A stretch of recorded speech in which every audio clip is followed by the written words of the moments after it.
In our interview this week, Governor Simon Lalong talks about the state of insecurity in Plateau and surrounding states.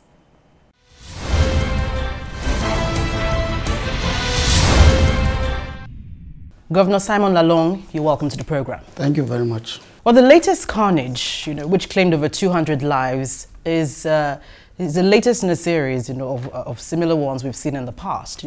What exactly is the situation as we speak? Well, I would say that the last time we had this, I would say, was about 5 to 6 years, 5 years ago.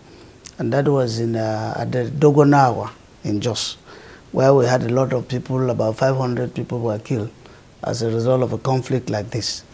Coming into office in 2015, we look at some of these things and we said we must nip that in the bud.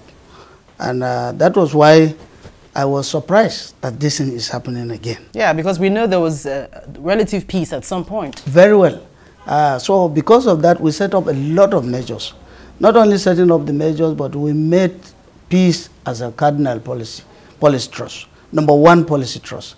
And we religiously implemented it. And when I say religiously implemented it, is because most of the things that were said when we put measures on ground between the two communities in respect to finding out peace as a solution were recommendations they made. And some of these recommendations were some of them that we also passed into law. And so when we considered and were implementing these recommendations, we had peace for 3 years because they were also implementing the recommendations as well as government also assisting in keeping up to it.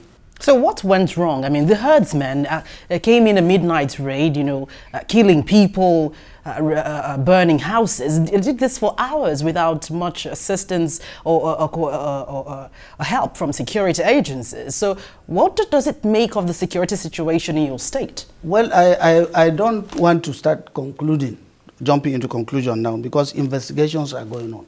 So I don't want to start preempting the report or the conclusions of the recommendations. I'm also very interested in knowing why it happened like that. Because after all these measures, after implementing most, I must say, if not all of the recommendations that were placed by these warring factions, two of those factions, one, the Birom, the second one, the Fulanis. So those were things I inherited, and those were the things that led to the Dogo Nahawa episode, which we all agreed that with this implementation, we will never see that again. And so we set up a peace conflict agency in the state to reconcile the parties. And we did that. After that, all the recommendations that they agreed, we did it. And two of it, let me mention that I made that in my presentation to the president. I said, I also want the communities to tell me what went wrong. I said, let them tell me what wrong. As a governor, let them tell me what went wrong. You made a number of arrests. Did you find anything new? Yeah, investigations are going right now. Did you find out anything new, shocking? Well, they have not given me the full details yet. They only came with them, and I said, yes, you know what to do. You must parade them. Because so that public will not see that any of them will go scot-free. That's number one. So when they do their investigations, to them, they said they have not concluded their investigation. So you cannot start jumping now. But that will also,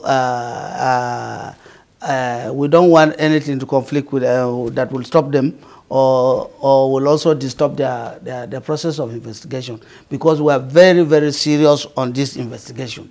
And so the few ones that were taken, they were paraded and taken back. Now we are ready to prepare for prosecution. Maybe in the course of prosecution on some of the allegations that will come, we'll be able to trace out what happened. But if it is in respect to all the recommendations they made, how government has been moving with the two communities, I will also be surprised that something like this happened.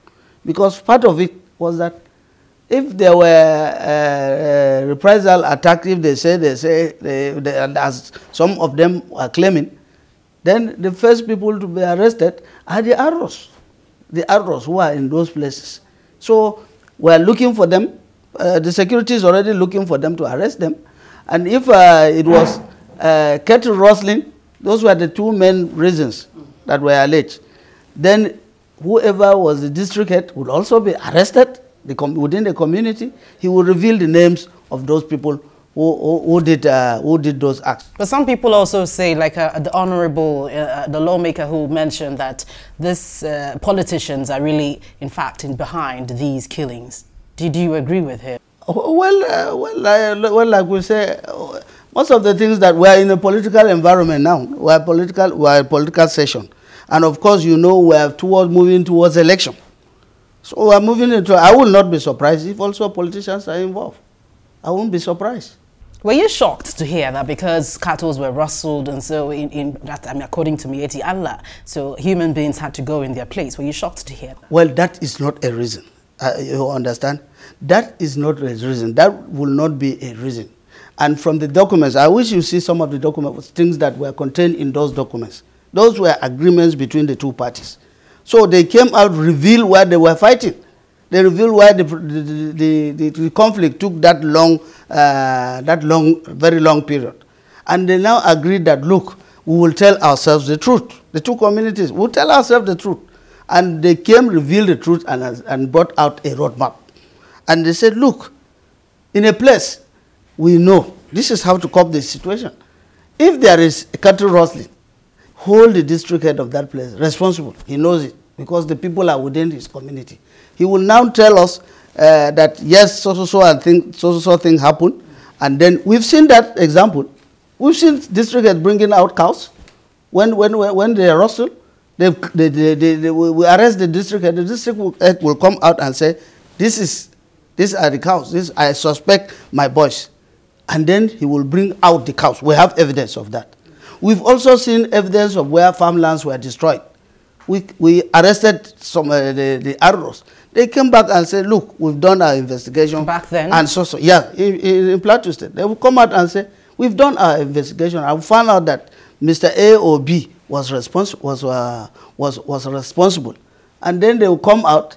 If they are going to pay for it, they pay for it. They pay for it. And we had peace. But in the case of reprisal attack, they say if there is anywhere there is a reprisal attack, you have no right to do any reprisal attack, even if your cows are stolen. What you do is to report to the security agencies. Yes, we have reports where people allege that their cows were rustled. So it will be left for the security to do investigations. And like I said, when they did an investigation in some of the places, many of the places, they returned the cows. They returned the cows. That's how they have been moving, and we'll be having peace in that place. So if for now there are reasons to do what they have done, it is not because government has not done her best, especially the state government has not done her best. I think we must also rely on the reports. The security should come out truly with the report of what happened in Plateau State. There's no reason to hide anything. Let them come out with the true reports. And these documents were already implemented. We have implemented them for 3 years. For 3 years. And the question I ask is, why is it happening now? Is it that there is a breach between the two communities? If there is a breach between the two communities have their leaders.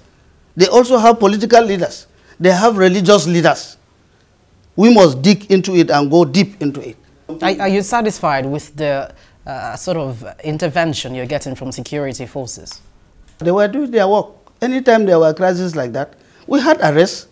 We had a couple of arrests, and those people are still under detention. There was no loophole to your knowledge? No, there was no loophole as far as I was concerned. I had cases where there were rustling of cows. The people were arrested. I had cases where there were destruction of farmlands. The people were arrested, investigated, and were waiting to do,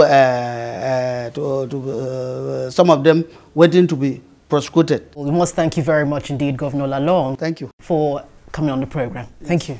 I'm very grateful. Thank you.